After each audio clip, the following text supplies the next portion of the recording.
दोस्तों, पाप मोचनी एकादशी की व्रत कथा सुन लेते हैं। एक समय की बात है, चित्ररथ नामक वन में देवराज इंद्र देवताओं और गंधर्व कन्याओं के साथ घूम रहे थे।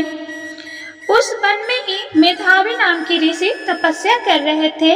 वे भगवान शिव की पूजा करने वाले उपासक थे। एक बार कामदेव ने उस ऋषि की तपस्या को भंग करने के लिए मंजुघोषा नामक अप्सरा को उस वन में भेजा। मेधावी ऋषि युवा थे।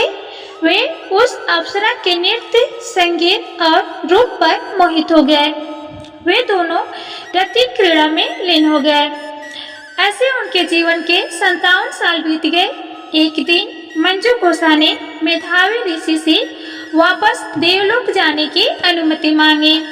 तब मेधावी ऋषि को ध्यान आया कि वे तो वन में तपस्या करने आए थे और इस अप्सरा के कारण वे पथ से विचलित हो गए।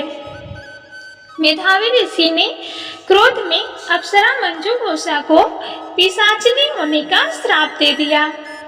उसके बाद मंजुघोषा ने इस श्राप से मुक्ति का उपाय पूछा तो उन्होंने कहा कि पाप मोचनी एकादशी का व्रत विधि विधान से करने पर पाप से मुक्ति मिलेगी और तुम पिशाची होने से मुक्त हो जाओगी।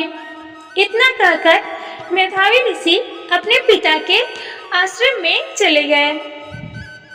दोस्तों, जब पिता को इस बात की जानकारी हुई तो वे क्रोधित हुए और उन्होंने मेधावी ऋषि को भी पाप मोचनी एकादशी व्रत रखने का आदेश दिया।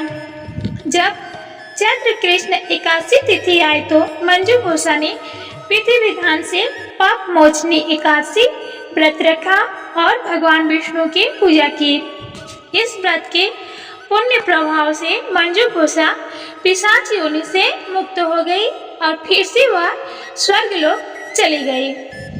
मेधावी ऋषि ने भी व्रत रखा और वे अपने पापों से मुक्त हो गए।